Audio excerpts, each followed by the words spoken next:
Hello बच्चों, आज पढ़ते हैं हम लोग सोलेनॉइड से मैग्नेटिक फील्ड। सोलेनॉइड जिसको हिंदी में परिनालिका कहा जाता है, सोलेनॉइड को हिंदी में परिनालिका कहा जाता है। तो हम लोग परिनालिका या सोलेनॉइड से चुंबकीय क्षेत्र के बारे में पढ़ते हैं। एनसीईआरटी में जो पढ़ना है वो आइडियल सोलेनॉइड के बारे में पढ़ना है। ये आइडियल सोलेनॉइड क्या होता है? ऐसा सोलेनॉइड जो अनंत लंबाई का हो, इनफाइनाइट लेंथ का हो, अनंत लंबाई का सोलेनॉइड। तो यहाँ पर देखिए, हमने मैग्नेटिक फील्ड फॉर सोलेनॉइड, कैसा सोलेनॉइड? ऐसा सोलेनॉइड जो इनफाइनाइट लेंथ का हो। क्या होता है सोलेनॉइड, क्या होता है परिनालिका? तो स्पाइरल या स्प्रिंग, जो स्प्रिंग होता है तार का, उसे क्या कहते हैं? सोलेनॉइड। धातु के तार का, मेटल के वायर का अगर लंबा स्प्रिंग है तो उसे क्या कहेंगे? सोलेनॉइड कहेंगे, या उसे वो कहेंगे परिनालिका कहेंगे। और पास पास सटा होना चाहिए, तार जो है पास पास सटा होना चाहिए और आगे बढ़ना चाहिए। पढ़ने के लिए हमने यहाँ पर दूर दूर बनाया है। देखिए, एक सोलेनॉइड है जो धातु के तार से बना हुआ है, मेटल के वायर से बना हुआ है। यहाँ से तार आया, घूमा, इस प्रकार से घूमते हुए, गोल घूमते हुए जा रहा। यहीं पर ख़त्म नहीं हुआ है, बहुत आगे चला गया है, अनंत तक चला गया है। तो ये अनंत लंबाई वाला है सोलेनॉइड, समझे? तो इसी के कारण क्या निकालना है हमको? Magnetic field. तो देखिए, इसमें जरा सा गौर करिएगा।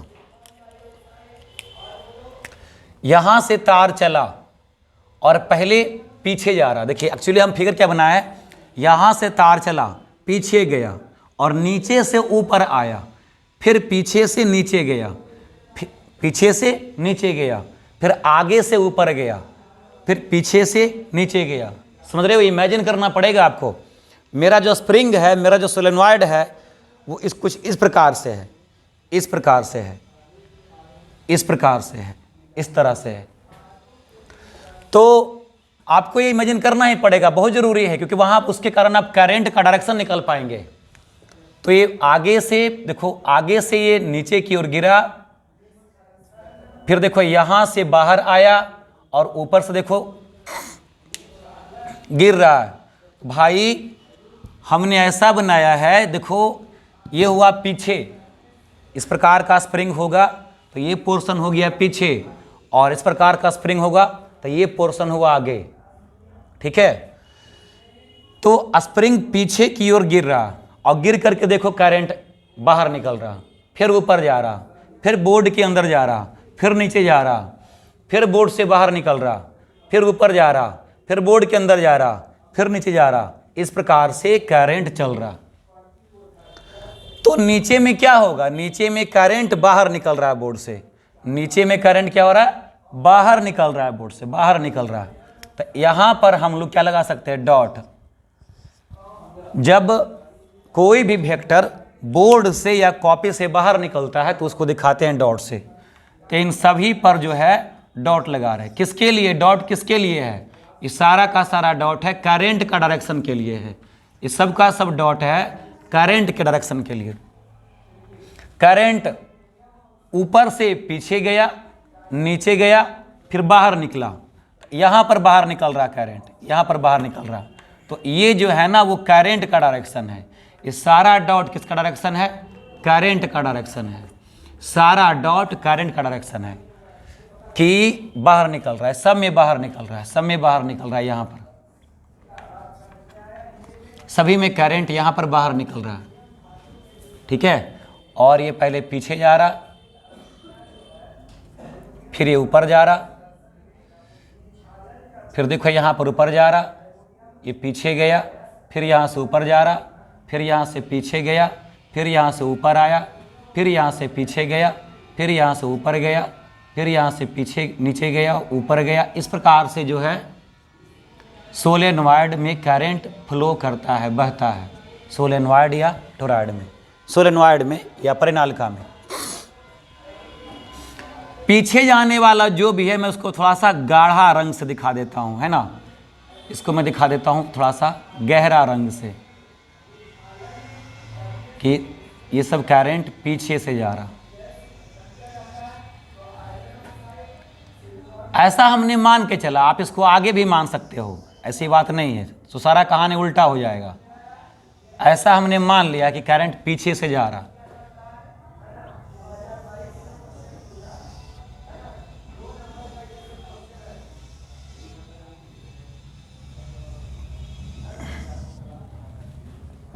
और यहां से ऊपर जा रहा है, वो मैंने हल्का रंग से दिखाया है।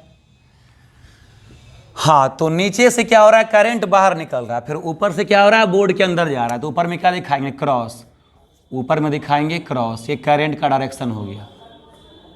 ऊपर में हर जगह पर दिखाएंगे क्रॉस, ये करंट का डायरेक्शन हो गया।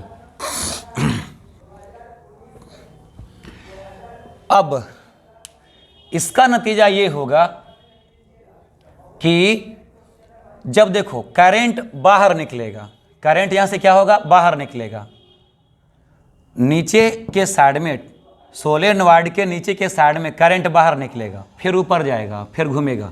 तो यहां से करंट बाहर निकलेगा, तो यहां पर मैग्नेटिक फील्ड का डायरेक्शन क्या होगा, यहां पर मैग्नेटिक फील्ड का डायरेक्शन क्या होगा।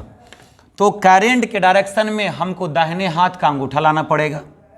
याद करो, मैग्नेटिक फील्ड को जानने का जो नियम है वो क्या है, दाहिने हाथ का अंगूठे का नियम है। करंट के डायरेक्शन में दाहिने हाथ का अंगूठा ले जाते हैं, बाकी उंगली को घुमाते हैं, वो क्या बतलाता है, मैग्नेटिक फील्ड का डायरेक्शन बतलाता है। तो यहां पर करंट का डायरेक्शन बाहर है, बाकी उंगलियां ऐसे घूम रहा, करंट का डायरेक्शन बाहर और बाकी उंगलियां ऐसे घूम रहा, मतलब ये क्या हो गया, मैग्नेटिक फील्ड का डायरेक्शन। करंट का डायरेक्शन यहां पर देखो, करंट का डायरेक्शन बाहर, ये इसको इस पर ध्यान मत दीजिए, करंट का डायरेक्शन बाहर बाहर, बाकी उंगलियां ऐसे घूमा, तो ये क्या हो गया, मैग्नेटिक फील्ड का डायरेक्शन। तो इन सभी में क्या होगा, मैग्नेटिक फील्ड का डायरेक्शन क्या बनेगा, कुछ इस प्रकार से बनेगा।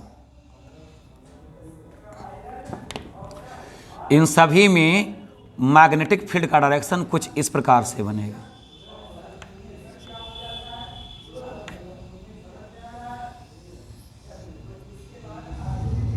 कुछ इस तरह से बनेगा।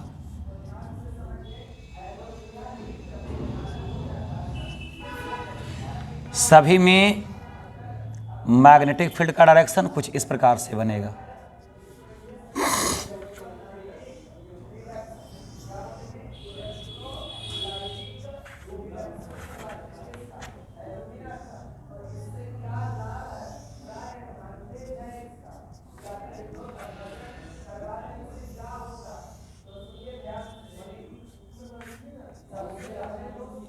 बहुत आसान है बाबू, एम्पियर के नियम से कैलकुलेट करना है, बहुत आसान है, टफ बिल्कुल नहीं है।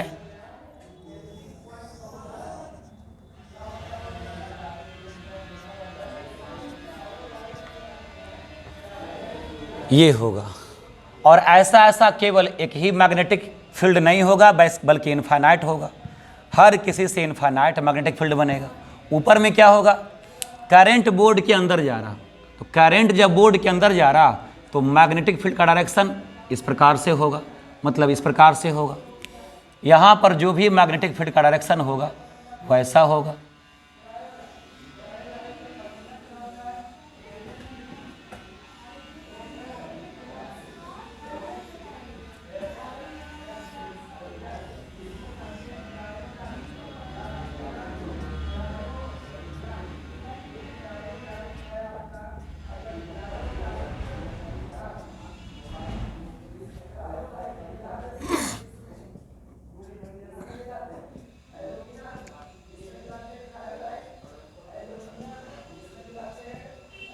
ऐसा होगा, जो भी मैग्नेटिक फील्ड होगा सब इस प्रकार से होगा।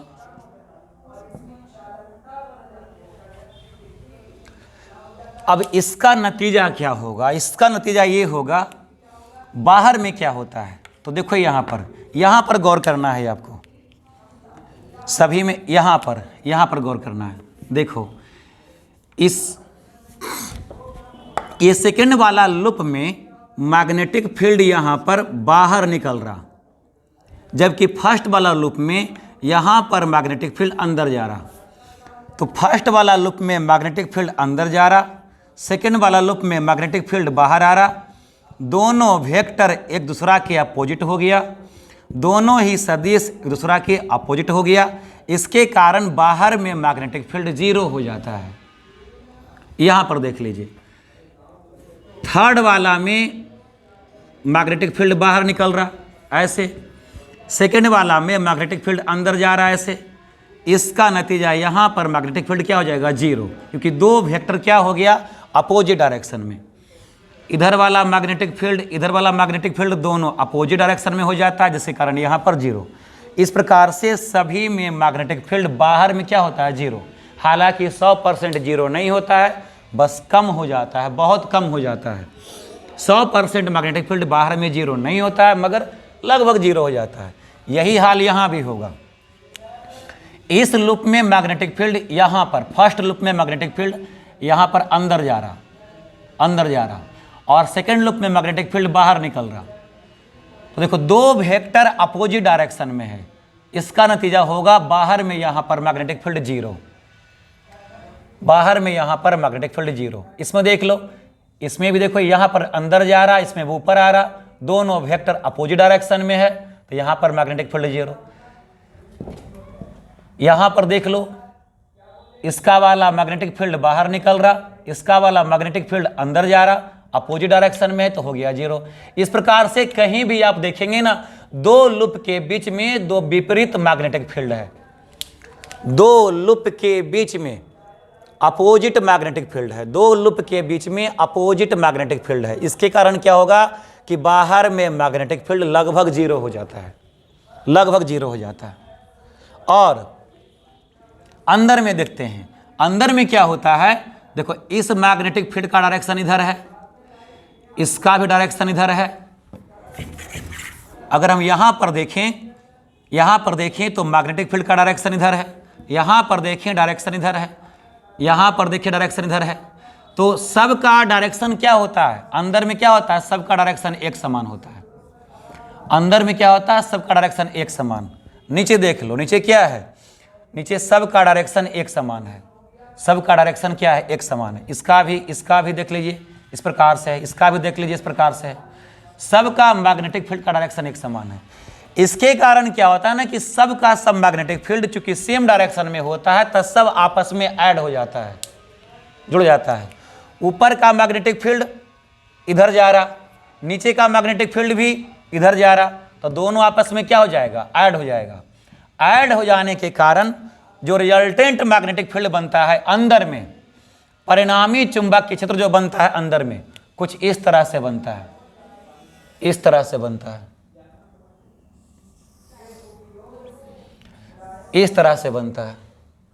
सोलेनॉइड के अंदर मैग्नेटिक फील्ड इस तरह से बनता है, इस तरह से बनता है।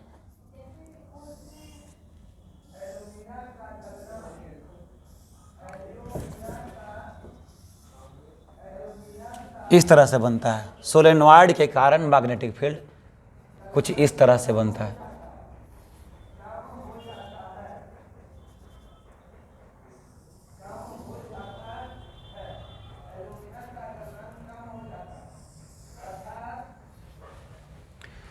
इस तरह होता है सोलेनॉइड के अंदर मैग्नेटिक फील्ड। यदि यह सोलेनॉइड बहुत लंबा रहेगा, अनंत लंबाई का रहेगा, तो अंदर में सबका सब मैग्नेटिक फील्ड जो है एकदम पैरेलल सेम डायरेक्शन में हो जाता है। यदि सोलेनॉइड की लंबाई बहुत अधिक होता है, तो अंदर में सबका magnetic field parallel same direction में हो जाता है। इस प्रकार से कह सकते हैं कि सोलेनॉइड इनफाइनाइट लेंथ के सोलेनॉइड के अंदर, इनफाइनाइट लेंथ के सोलेनॉइड के मतलब अनंत लंबाई के परिनालिका के, इनफाइनाइट लेंथ के सोलेनॉइड के मतलब क्या हुआ? अनंत लंबाई के परिनालिका के अंदर में चुंबकीय क्षेत्र मतलब कि मैग्नेटिक फील्ड क्या होता है? एक समान होता है। और बाहर में मैग्नेटिक फील्ड क्या होता है, लगभग जीरो होता है, जिसको जीरो ही कहते हैं।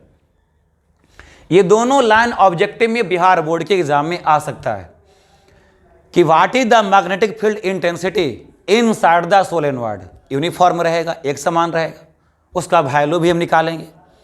And what is the magnetic field intensity outside the solenoid, मतलब सोलेनॉइड के मतलब परिनालिका के बाहर में चुंबकीय क्षेत्र कितना होता है, तो जीरो होता है। परिनालिका के अनंत लंबाई के परिनालिका के आपको पढ़ना है, अनंत लंबाई के बारे में ही पढ़ना है। अगर परिमित लंबाई का रहेगा, सीमित लंबाई का रहेगा, तो फिर बाहर में जीरो नहीं होगा। अनंत लंबाई का परिनालिका रहेगा तभी अंदर में चुंबकीय क्षेत्र जीरो होगा। लिमिटेड लेंथ का रहेगा तो बाहर में चुंबकीय क्षेत्र जीरो नहीं होगा। वो नहीं पढ़ना, वो निकालना पड़ता है बायो सावर्ट के नियम से, वो आपको नहीं पढ़ना है। आपको पढ़ना है ऐसा सोलेनॉइड के बारे में जिसके अंदर का मैग्नेटिक फील्ड एम्पियर के सर्कुटल लॉ से ज्ञात करें। आपको ऐसा परिनालिका के बारे में पढ़ना है जिसके अंदर का मैग्नेटिक फील्ड एम्पियर के सर्कुटल लॉ से कैलकुलेट करना है। ऐसा परिनालिका के बारे में पढ़ना है जिसके अंदर का चुंबकीय क्षेत्र एम्पियर के परिपथीय नियम से ज्ञात कर सकते हैं। तो उसके लिए जरूरी है कि सोलेनॉइड कैसा होना चाहिए, उसके लिए जरूरी है कि सोलेनॉइड या परिनालिका जो है अनंत लंबाई वाला होना चाहिए। तो आप ये मान के चलें कि अनंत लंबाई का परिनालिका है। तो अगर परिनालिका अनंत लंबाई का है तो उसके अंदर चुंबकीय क्षेत्र यूनिफॉर्म रहेगा, एक समान रहेगा। और अगर परिनालिका अनंत लंबाई का है तो उसके बाहर में चुंबकीय क्षेत्र लगभग जीरो होगा, या फिर कह दीजिए कि जीरो ही होगा। हालांकि पूरी तरह से जीरो नहीं होता है। तो उस बात को पहले आप नोट कर लीजिए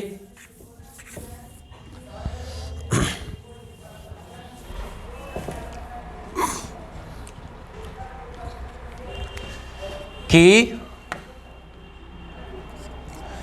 द मैग्नेटिक फील्ड, तो बाहर में यहां पर हम लिख देते हैं कि बाहर में बी, यहां पर लिखिए बी आउट, आउट माने बाहर, ओ यू टी आउट माने बाहर, ओ यू टी आउट माने बाहर, बी आउट, बाहर में चुंबकीय क्षेत्र क्या होगा, जीरो होगा।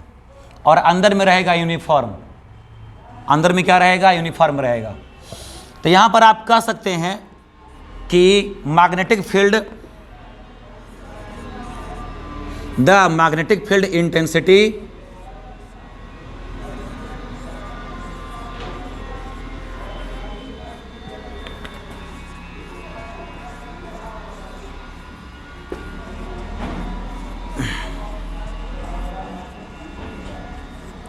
the magnetic field intensity inside the solenoid, outside वाला लिखो पहले, आउटसाइड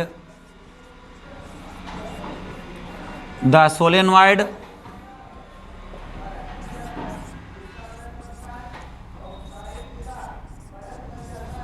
रिमेन्स जीरो। मतलब क्या, परिनालिका के बाहर, परिनालिका मतलब कैसा परिनालिका, अनंत लंबाई वाला परिनालिका, परिनालिका के बाहर चुंबकीय क्षेत्र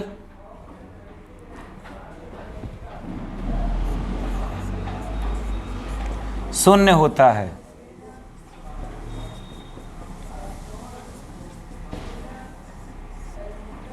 ये हो गया पहला पॉइंट। अच्छा, अंदर में परिनालिका के अंदर चुंबकीय क्षेत्र, the magnetic field intensity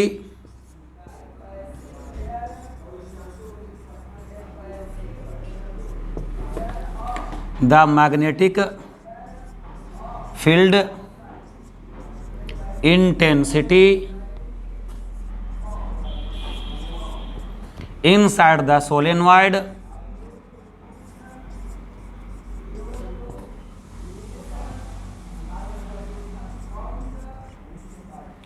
remains uniform,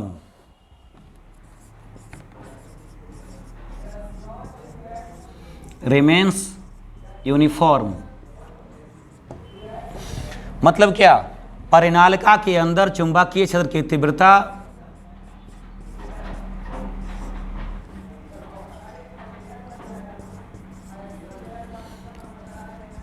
परिनालिका के अंदर चुंबकीय क्षेत्र की तीव्रता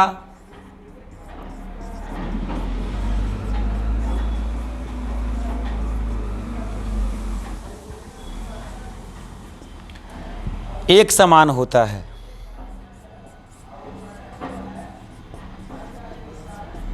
ये दो बातें आपको पता होना चाहिए, ये सब ऑब्जेक्टिव में आ सकता है। अब इसके बाद बात रहा कि अंदर में जब चुंबकीय क्षेत्र एक समान होता है तो कितना होता है, वो निकालते हैं। अंदर में चुंबकीय क्षेत्र जब एक समान होगा तो कितना होगा, ये सवाल बनता है, वो हम लोग कैलकुलेट करेंगे। तो पहले आप इसको स्क्रीनशॉट मार लीजिए, छाप लीजिए, तो हम लोग जो है काम करें। फिर इसका स्क्रीनशॉट निकाल लीजिए जल्दी से, फिर काम करते हैं। मार लिया, मिटा दें, मिटाते हैं।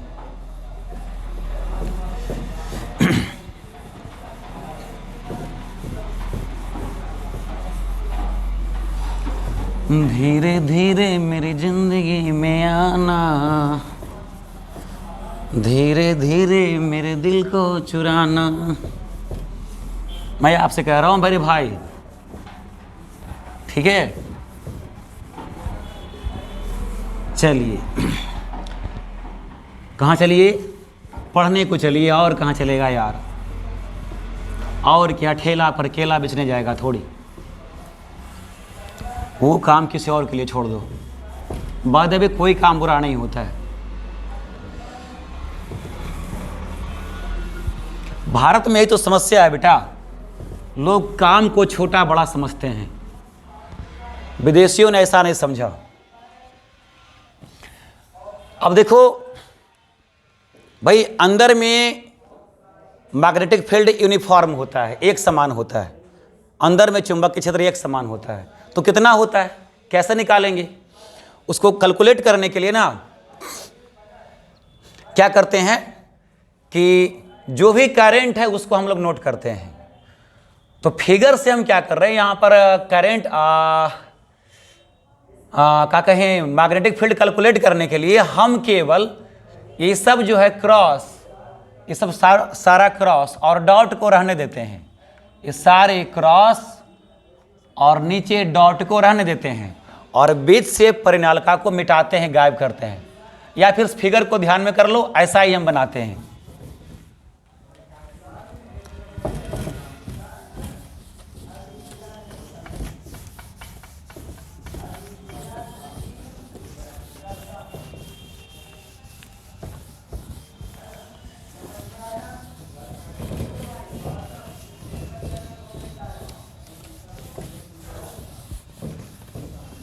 खुदी को कर बुलंद इतना, चढ़ावो जैसे तैसे। खुदी को कर बुलंद इतना, चढ़ावो जैसे तैसे। खुदा ने बंदे से खुद पूछा, अब उतरेगा कैसे, अब नीचे उतरेगा कैसे? तो बेटा आगे जाओ तो सोच के जाओ कि वापस लौटेंगे तो कैसे आएंगे, ठीक है। चलो भाई, यहाँ पर देखते हैं कि कैसे निकलेगा हमारा मैग्नेटिक फील्ड। गौर करो, ऊपर में हमने क्या लगाया था, क्रॉस। ऊपर में हमने हर जगह पर क्रॉस लगाया हुआ था। ऊपर में हमने हर जगह पर क्रॉस लगाया हुआ था। किसके लिए? करंट के लिए। कि करंट क्या हो रहा है जी, ऊपर में बोर्ड के अंदर जा रहा। नीचे क्या था, डॉट था, नीचे था डॉट।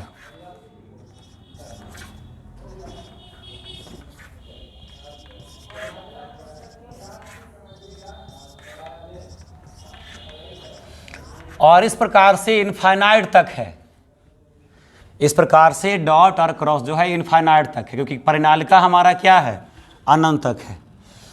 ये सारा डॉट और क्रॉस किसके लिए है, करंट के लिए है। ये सारा डॉट और क्रॉस किसके लिए है, करंट के लिए है। मेरे भाई लिखना नहीं पड़े, लेकिन फिर भी हम लिख देते हैं।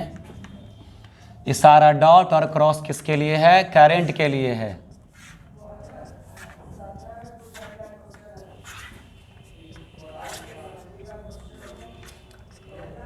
मतलब ये कह रहे हैं कि करंट यहां से परिनालिका, देखो डॉट है, करंट में डॉट लगा है मतलब तार यहाँ से बाहर निकल रहा, क्रॉस लगा है मतलब अंदर जा रहा, फिर देखो डॉट लगा है मतलब यहाँ से बाहर निकला, फिर क्रॉस लगा है मतलब ऊपर गया, फिर डॉट लगा है नीचे गया, क्रॉस लगा है ऊपर गया, फिर डॉट लगा है नीचे आया है, फिर क्रॉस लगा ऊपर गया। इस प्रकार से सोलेनॉइड होते जा रहा है। इस प्रकार से तार जो है सोलेनॉइड का घूमते जा रहा, परिनालिका का तार इस प्रकार से घूमते हुए जा रहा। ठीक है, तो भाई मेरे हमको लगाना है एम्पियर का नियम। क्यों लगाना है एम्पियर का नियम, पहले पता करें। एम्पियर का परिपथीय नियम या एम्पियर का सर्कुटल नियम लगाने के लिए 3 कंडीशन। सबसे पहले बॉडी वस्तु जो है अनंत लंबाई का होना चाहिए। अगर अनंत लंबाई का नहीं है तो सिमेट्रिकल होना चाहिए, सिमेट्रिकल सममित होना चाहिए। तो देखो तो ये सिमेट्रिकल है, सममित है। कैसे कहोगे सममित है? सममित या सिमेट्रिकल ऐसे वस्तु को कहते हैं जिसमें कम से कम एक लकीर हो, जहां से बांटे तब वस्तु 2 बराबर भाग में बंटना चाहिए। अगर तुम यहां से काट दो, इधर वाला भाग बराबर हो जाएगा। अगर तुम यहाँ बीच से काट दो, ऊपर वाला भाग नीचे वाला भाग बराबर हो जाएगा। तो ये क्या है? सिमेट्रिकल है। सबसे अच्छा क्या करते हैं, इसको यहाँ बीच से काटते हैं, तो जो आकार इधर है वही आकार इधर है, इसलिए क्या है? सिमेट्रिकल है। हाँ भाई, तो अच्छी बात है। एम्पियर का परिपथीय नियम लगाने के लिए, एम्पियर का सर्कुटल नियम लगाने के लिए पहला नियम तो पूरा हो गया कि आकार जो है सिमेट्रिकल है। सेकेंड, अस्थाई धारा होना चाहिए, स्टेडी करंट होना चाहिए। बिल्कुल स्टेडी करंट है। यहां से देखो करंट का केवल डायरेक्शन चेंज हो रहा है, हर जगह पर करंट का केवल डायरेक्शन चेंज हो रहा है। यहां से क्या हुआ? अंदर गया, यहां से क्या हुआ? बाहर निकला। फिर देखो यहां से क्या हुआ? अंदर गया, फिर यहां से क्या हुआ? बाहर निकला, फिर यहां से अंदर गया, यहां से बाहर निकला। केवल अंदर बाहर हो रहा है, मगर जो करंट है वह एक समान आई है। आई मतलब अगर 4 एम्पियर करंट जा रहा है सोलेनॉइड में, परिनालिका में अगर 4 एम्पियर करंट जा रहा है तो हर जगह पर 4 एम्पियर है। मतलब किसी एक टाइम पर 4 एम्पियर इसमें जा रहा है तो हर समय 4 एम्पियर ही जा रहा है। किसी एक टाइम पर अगर इसमें 10 एम्पियर जा रहा है तो हर समय 10 एम्पियर ही जा रहा है। किसी एक टाइम पर अगर 2 एम्पियर जा रहा है तो हर समय 2 एम्पियर ही जा रहा है। ऐसे करंट को स्टेडी करंट कहते हैं। सबसे बढ़िया कहो डीसी करंट को स्टेडी करंट कहते हैं। डीसी करंट, ठीक है ना, एसी करंट नहीं, डीसी करंट को कहते हैं स्टेडी करंट, अस्थाई धारा। तो इसमें जो है अस्थाई धारा जा रहा है, तो अस्थाई धारा जा ही रहा, इनफाइनाइट लेंथ का है ही बना हुआ, सिमेट्रिकल है ही। तो ऐसा कंडीशन में मैग्नेटिक फील्ड कैलकुलेट करने के लिए हम एम्पियर का परिपथीय नियम, एम्पियर का सर्कुटल नियम लगा सकते हैं, लगाते हैं। एम्पियर का सर्कुटल नियम कैसे लगता है? उसके लिए क्लोज लूप बनाना पड़ता है। एम्पियर का सर्कुटल नियम लगाने के लिए, एम्पियर का परिपथीय नियम लगाने के लिए हमको एक क्लोज लूप बनाना पड़ता है, मतलब एक बंद लूप बनाना पड़ता है। वो बंद लूप कैसे बनाएंगे? तो गौर करो, बंद लूप हमेशा मैग्नेटिक फील्ड के डायरेक्शन में ही लगता है। मैग्नेटिक फील्ड के डायरेक्शन में, चुंबकीय क्षेत्र के दिशा में ही हम लोग क्या खींचते हैं?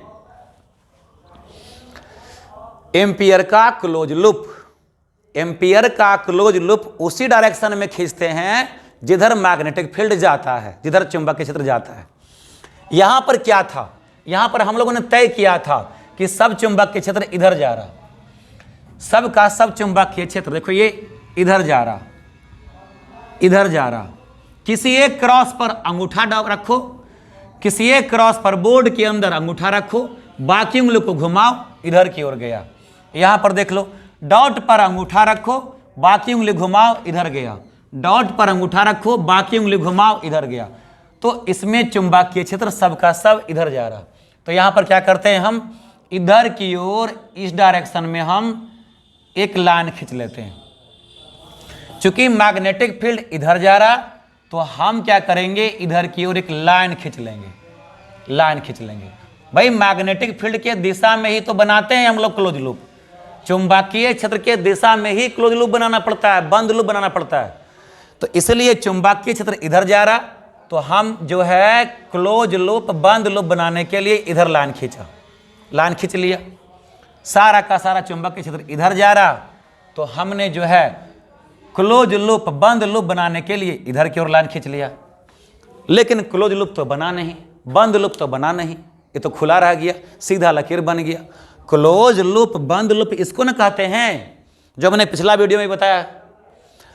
तो बंद लूप बंद होना चाहिए, बंद चाहे ऐसा हो, बंद चाहे इस प्रकार का हो, बंद चाहे इस प्रकार का हो, बंद चाहे ऐसे हो, कैसे भी बंद होना चाहिए, बंद लूप होना चाहिए। तो बंद कहाँ है, तो खुला है, तो इसको बंद करते हैं, बंद नहीं है तो बंद करते हैं। बंद करने के लिए क्या करेंगे, देखो 1 2 3 4, देखो इतना करंट को हमने टारगेट बनाया है, 1 2 3 4, तो 4 करंट को टारगेट बना करके हमने लाइन खींचा। तो इसी 4 करंट को टारगेट बना करके ऊपर भी लाइन खींच लीजिए, ऊपर भी लाइन खींच लीजिए, ठीक है। और इसको डॉट लाइन में खींचिए, इसको जो है क्लोज लूप है, बंद लूप है, मगर डॉट लाइन में खींचिए। क्यों खींचे डॉट लाइन में, क्योंकि इधर चुंबकीय क्षेत्र नहीं है, 0 है, बाहर में चुंबकीय क्षेत्र 0 है। इसको केवल हम इसलिए खींच रहे हैं ताकि एम्पियर का नियम लगा सके, वरना क्लोज लूप तो हम चुंबकीय क्षेत्र के दिशा में खींचते हैं। दिशा सामने चला जा रहा है, तो सामने कहां तक चल जाओगे, तो कुछ दूर तक सामने गए, और उसको बंद करने के लिए हमने उसी के बराबर ऊपर भी एक लाइन खींचा, उसको खींचेंगे डॉट लाइन में। क्यों खींचेंगे डॉट लाइन में जी, क्योंकि ऊपर चुंबकीय क्षेत्र नहीं है। अब इसको डॉट लाइन में यहां से मिला देंगे।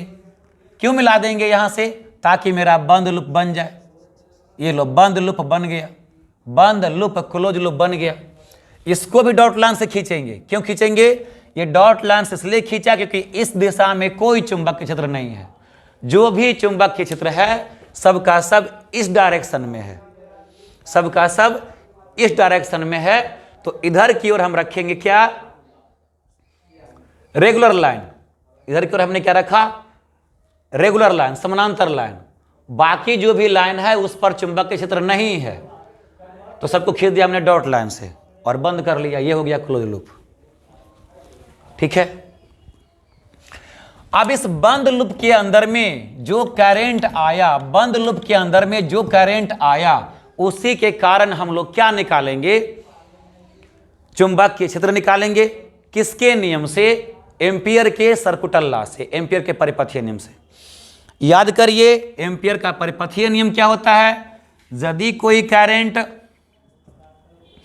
किसी क्लोज लूप के अंदर है, बंद लूप के अंदर है, तो उसके चारों तरफ चुंबकीय क्षेत्र का लाइन बनता है, चुंबकीय क्षेत्र का लाइन बनता है। उन सभी चुंबकीय क्षेत्र को छोटे छोटे टुकड़ों में काट देते हैं। क्यों काट देते हैं जी, क्योंकि हर जगह पर मैग्नेटिक फील्ड का डायरेक्शन अलग अलग होता है। हाँ, ये वृत्ताकार चुंबकीय क्षेत्र जब रहेगा तो हर जगह पर मैग्नेटिक फील्ड का डायरेक्शन स्पर्श रेखा में न होगा। भाई पिछला वीडियो में खूब बताया मैंने ये सब। तो डायरेक्शन अलग अलग होने के कारण पूरा जो वृत्ताकार लूप है, जो पूरा बंद लूप ये वृत्ताकार है, इसको छोटे छोटे टुकड़े में बांट देते हैं।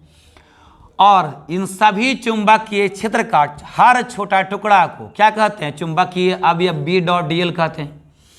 और बी डॉट डीएल का रेखीय समाकलन किसके बराबर होता है, म्यू नॉट गुना आई के बराबर होता है। यही है क्या, एम्पियर का परिपथीय नियम, एम्पियर का सर्कुटल नियम। तो यही नियम अप्लाई करते हैं हम लोग यहाँ पर, इसी नियम को हम लोग अप्लाई करते हैं यहाँ पर।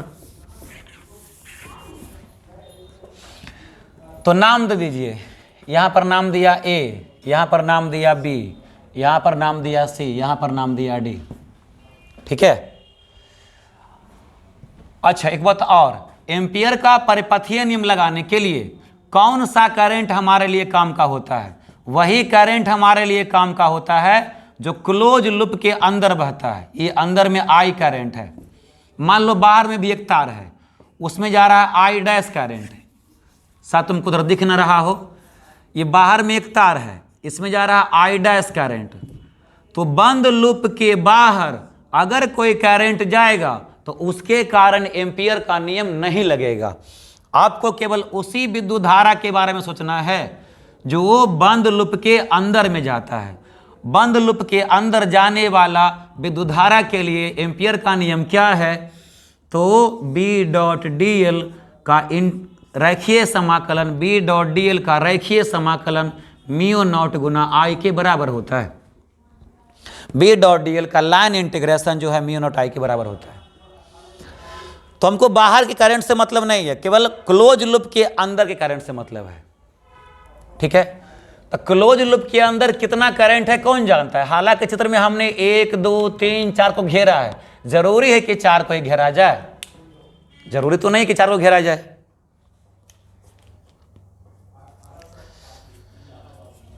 है ना, 4 को घेरेंगे, 5 को घेरेंगे, 10 को घेरेंगे, कितना को भी घेर लेंगे।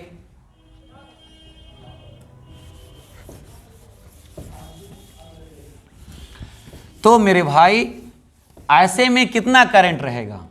तो यहां पर हमको मानना पड़ेगा कि मान लिया ये सोलेनॉइड कितना लंबाई का है?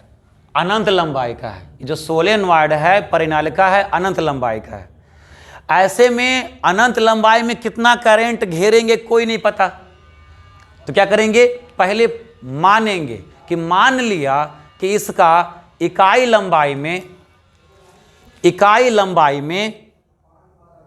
करंट का नंबर स्मॉल n है। ठीक है, इकाई लेंथ में करंट का नंबर स्मॉल n है। शायद तुमने नहीं समझा। देखो मान लिया कि यहां से यहां तक यूनिट लेंथ है 1 मीटर लंबा। चलो इकाई लंबाई कितना मान लिया? 1 मीटर की, यहां से यहां तक 1 मीटर है। तो 1 मीटर लंबाई में कितना करंट पास हो रहा? 1 और 1 2 आई करंट पास हो रहा। 1 मीटर लंबाई का क्लोज लूप बनाएंगे, कितना करंट जा रहा? 2 करंट जा रहा। अगर हम 2 मीटर का बनाएंगे, मान लो कि हमने 2 मीटर लंबाई लिया, तो कितना करंट जा रहा? 4। तो हमको 2 मीटर से मतलब नहीं है, इकाई लंबाई में। तो इकाई लंबाई में नंबर ऑफ करंट कितना? स्मॉल n मान लेते हैं। मान लिया कि इसके इकाई लंबाई में यहां से यहां तक मान लेते हैं 1 मीटर है। तो 1 मीटर लंबाई में कितना करंट पास हो रहा? 1 2 3 करंट पास हो रहा। तो जरूरी तो नहीं ना कि हर बार 3 करंट पास हो, 2 करंट पास हो। सबके बदले क्या करेंगे? स्मॉल n मान लेंगे। Late the number of current in पर unit length is small n, ये हम मान लेते हैं। Late the number of current, ये बात समझ में आ रहा? यहां से यहां तक अगर 1 मीटर है, यहां से यहां तक अगर 1 मीटर है, तो 1 मीटर लंबाई में कितना करंट जा रहा है जी? 1 मीटर लंबाई में 4 करंट मिल गया। तो 4 ही रहेगा, कोई जरूरी नहीं ना है। उसके बदले क्या मान लेते हैं? Small n। Late the number of current, late the number of current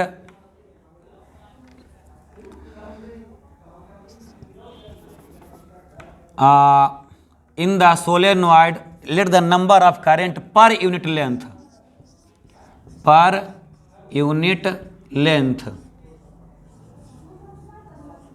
let the number of current per unit length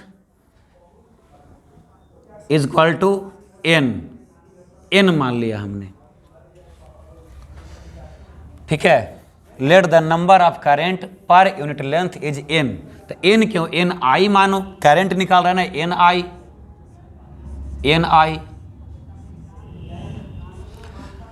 है ना। इकाई लंबाई में कितना करंट माने? 3 i। इकाई लंबाई में कितना करंट पास कर रहा है जी? 3 i। 3 i के बदले हमने क्या मान लिया? n i। Let the number of current per unit length is equal to n i। मतलब क्या? प्रति इकाई लंबाई में विद्युत धारा की संख्या प्रति इकाई लंबाई में विद्युत धारा की संख्या, विद्युत धारा की संख्या हमने कितना माना, Ni मान लिया। अच्छा, ए से बी की लंबाई कितना मानोगे, ए से बी की लंबाई हम मान लेते हैं एल मीटर, ए से बी की लंबाई कितना मान लेते हैं, L metre, L metre, small L metre, ऐसा हमने मान लिया कि ए से बी की लंबाई कितना है जी, एल मीटर है। मानना ही पड़ेगा, मजबूरी है, नहीं मानेंगे तो कैसे निकालेंगे कि कितना करंट जा रहा। तो लिखेंगे फिर से, now let the length of A B is L metre, let the, अब कई बच्चे बोलते हैं लेट दो बार लगाएंगे, यार 10 बार लगाएंगे उससे क्या दिक्कत है, जितनी बार मानेंगे उतनी बार लेट लगाओ, या सबके बदले कई बार लगाओ, कोई फर्क नहीं पड़ता है। लेट द, ऐसी ऐसी बातें बच्चे सवाल करेंगे, सर बल्ब जलता है तो रोशनी क्यों निकलता है, कोई बात हुआ क्या, उसके बारे में फिजिक्स में पढ़ो। लेट द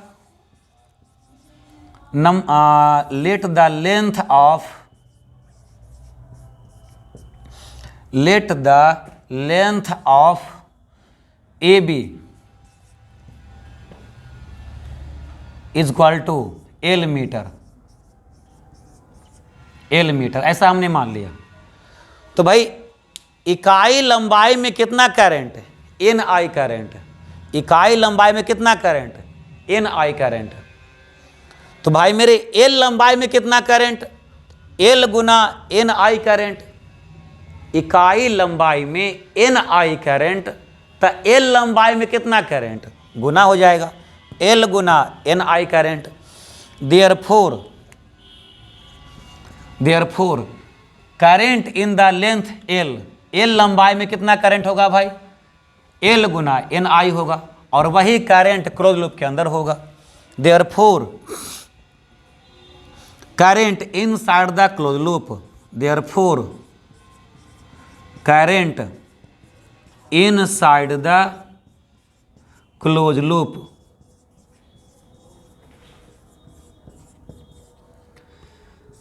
मतलब क्या, बंद लूप के अंदर विद्युत धारा, इसलिए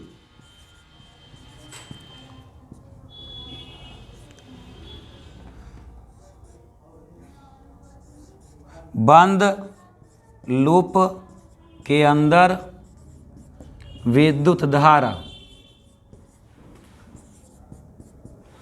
बंद लूप के अंदर विद्युत धारा बराबर क्या होगा, इकाई लंबाई में एन आई करंट, तो एल लंबाई में कितना current, L N I current. यही इतना करंट कहाँ रहेगा जी, बंद लूप के अंदर रहेगा। अब बंद लूप के अंदर का करंट जब हमको मिल गया तो क्या लगाते हैं, इसके बाद एम्पियर का परिपथीय नियम लगाते हैं। Therefore according to ampere circuital law,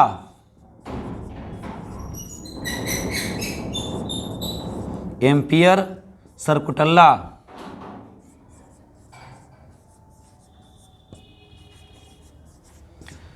ampere के सर्कुटल लॉ से, मतलब क्या, एम्पियर के परिपथीय नियम से, इसलिए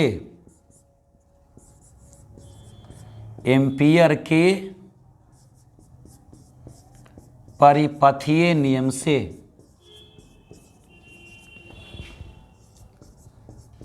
एम्पियर के परिपथीय नियम से क्या, एम्पियर के परिपथीय नियम से क्या हो जाएगा बेटा, बी डॉट डी एल का इंटीग्रेशन बराबर म्यू नॉट गुना आई हो जाएगा।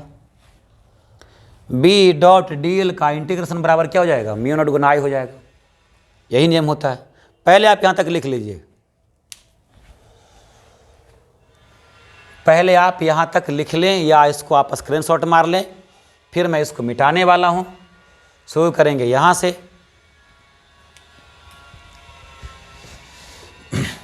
इकाई लंबाई में एन आई करंट, तो एल लंबाई में एल एन आई करंट।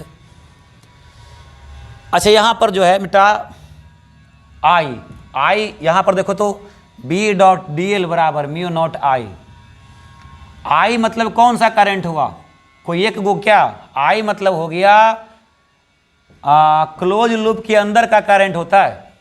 बंद लूप के अंदर का करंट होता है। तो यहाँ आई अकेला नहीं होगा, आई के बदले क्या भराएगा, एल एन आई भरा जाएगा। खैर वो बात की बात है, तुम पहले स्क्रीनशॉट मार लो। अब हम लोग नियम लगाते हैं।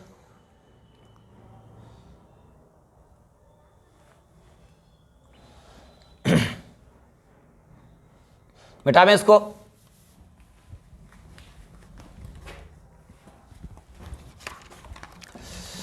एक मिनट जल्दी से मिटा लें तो काम हो।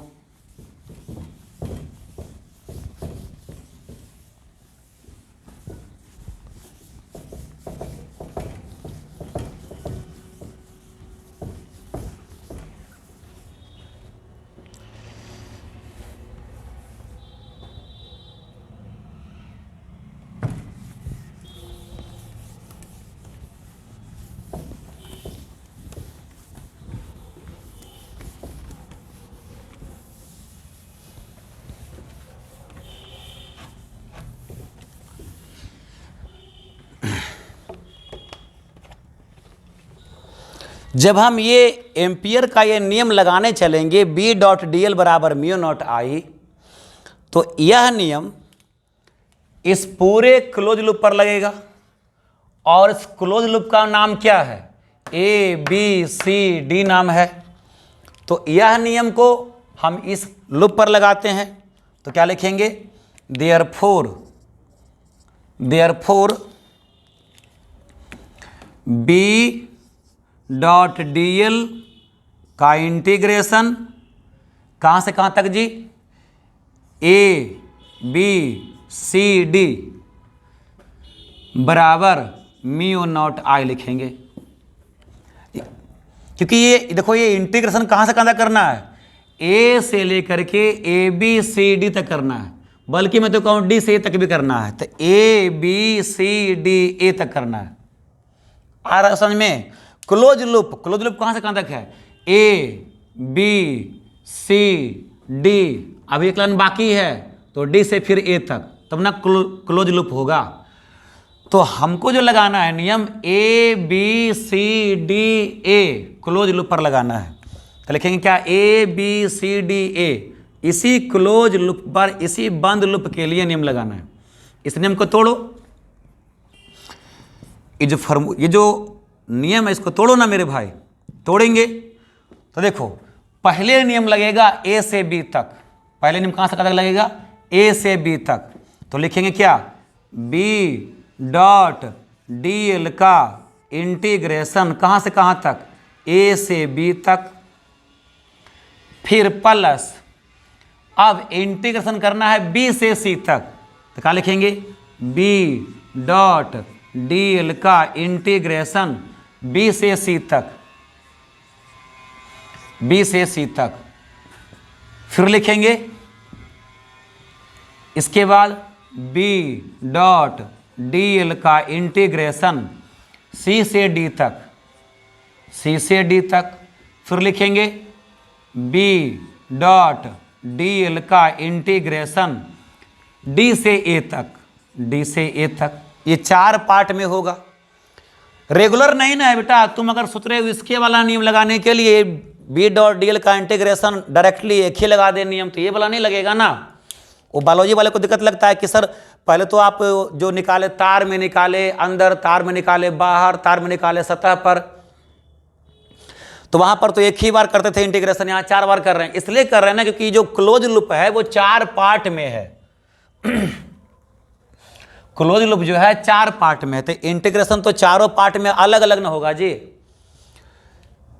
4 पार्ट में है, अलग अलग है। तो इसलिए यहां पर देखो लिखा हुआ है बी डॉट डी एल का इंटीग्रेशन का जो नियम लगाना है, A B C D A loop पर लगाना है। उसमें से ए बी अलग है, बी सी अलग है, सी डी अलग है, डी अलग है, और सब बराबर क्या हो जाएगा, म्यू नॉट आई। अब क्या आई लिखेगा, याद करो इस क्लोज लूप में, A B C D close loop में, ए बी सी डी ए बंद लूप में, ए बी सी डी ए बंद लूप में कितना विद्युत धारा निकाला था, ए बी सी डी ए बंद लूप में कितना विद्युत धारा निकाला था, तो एल स्मॉल एन आई, इतना विद्युत धारा निकाला था। ये पूरा करंट निकाला था आपने। चलो करते हैं इंटीग्रेशन। ये बताओ B dot D L, B dot D L को तुम तोड़ो, बी डॉट डी एल को आप तोड़ोगे तो देखो तो बी डॉट डी एल को आप तोड़ोगे तो क्या लिखोगे, B D L cos theta लिखेगा।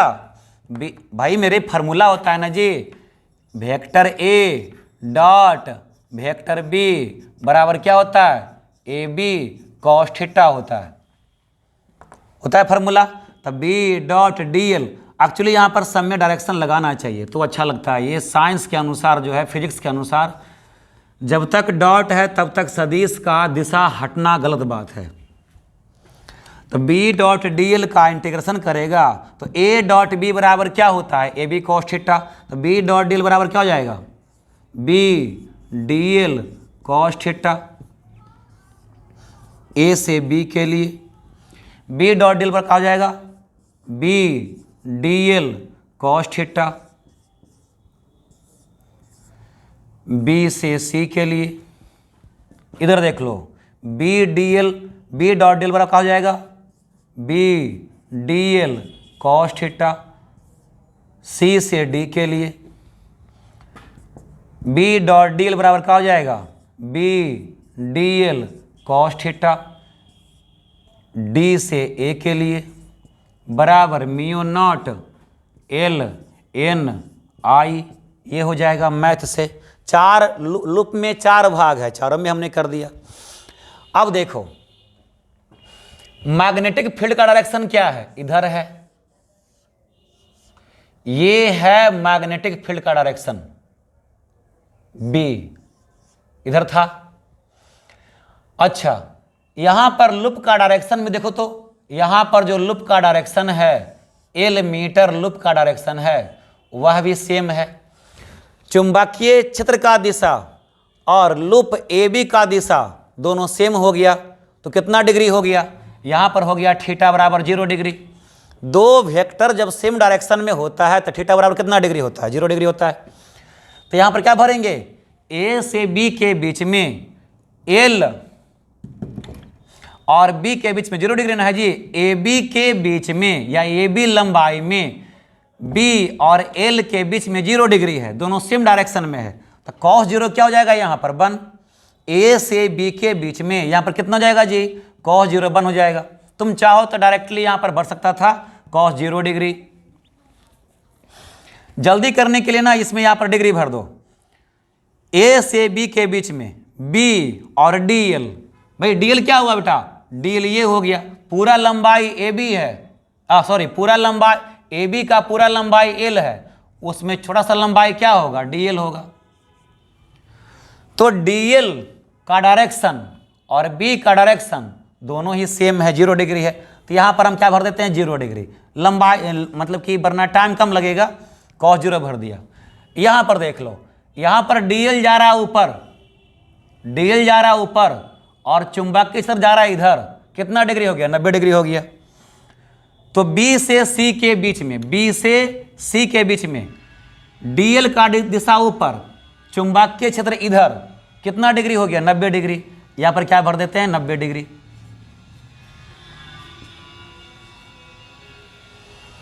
अच्छा यहां पर बात कर लेते हैं, यहां पर तो चुंबकीय क्षेत्र ही 0 है, यहां पर मैग्नेटिक फील्ड ही 0 है।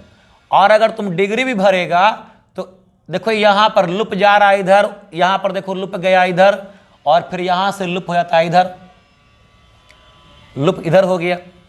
तो भाई ये लूप इधर हो गया उससे मतलब नहीं। यहां पर देखो आपने नोट करा था कि सोलेनॉइड के बाहर में चुंबकीय क्षेत्र क्या होता है, 0 होता है।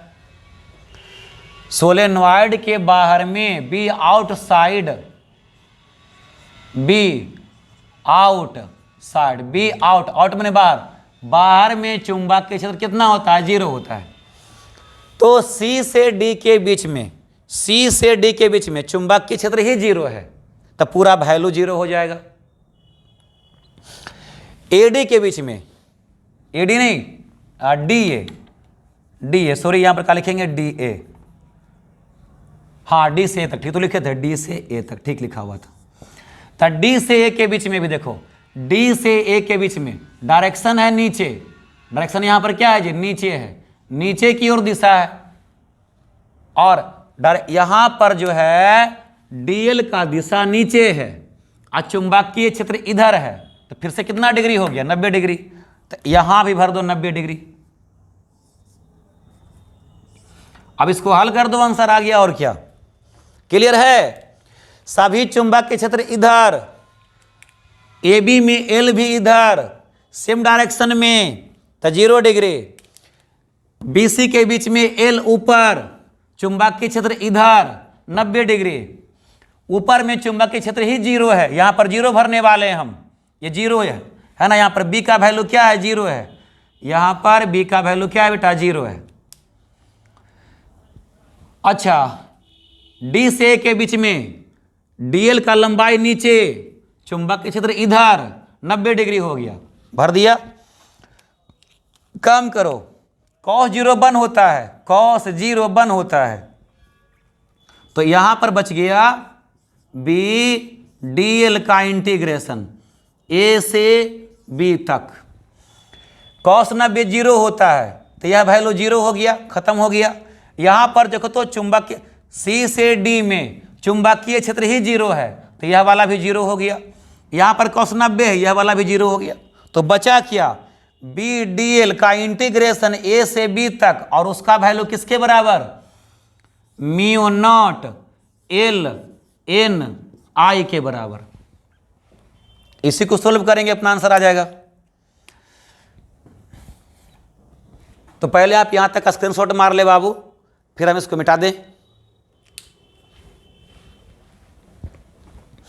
आप इसका स्क्रीनशॉट मार लीजिए, फिर मैं इसको मिटा देता हूं। मार लिया, चलिए ठीक है।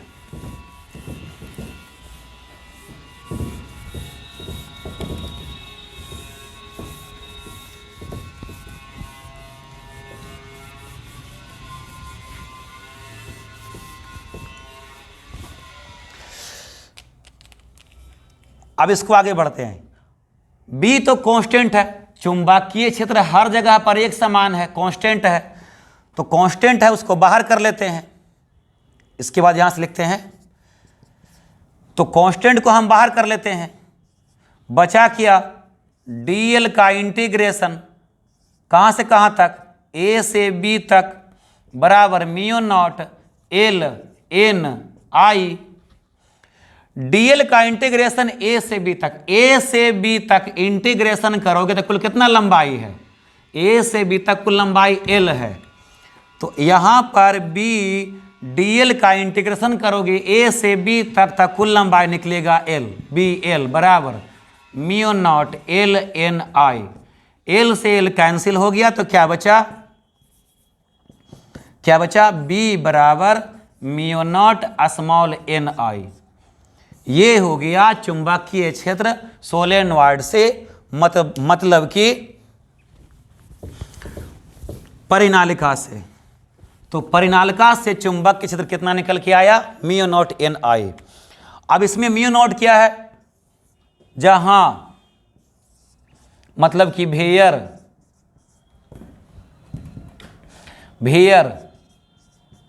जहां म्यू नॉट क्या है बेटा, परमिएबिलिटी है। म्यू नॉट क्या है जी, परमिएबिलिटी है। इसका वैल्यू कितना होता है जी, म्यू नॉट क्या है बेटा, परमिएबिलिटी है मतलब चुंबकशीलता है। म्यू नॉट क्या है बंधु, परमिएबिलिटी है मतलब चुंबकशीलता है। इसका वैल्यू कितना होता है जी, 4 पाई गुना 10⁻⁷ टेस्ला मीटर पर एम्पियर।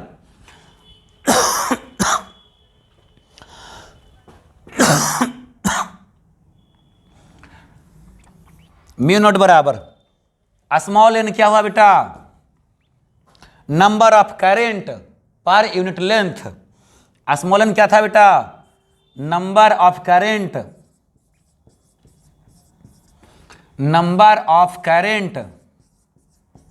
पर यूनिट लेंथ।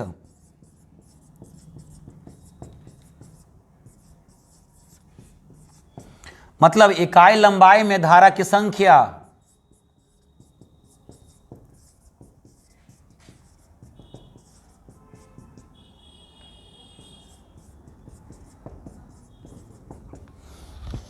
आई क्या हुआ बेटा, current in wire, current in wire. I हुआ करेंट इन वायर, मतलब तार में विद्युत धारा।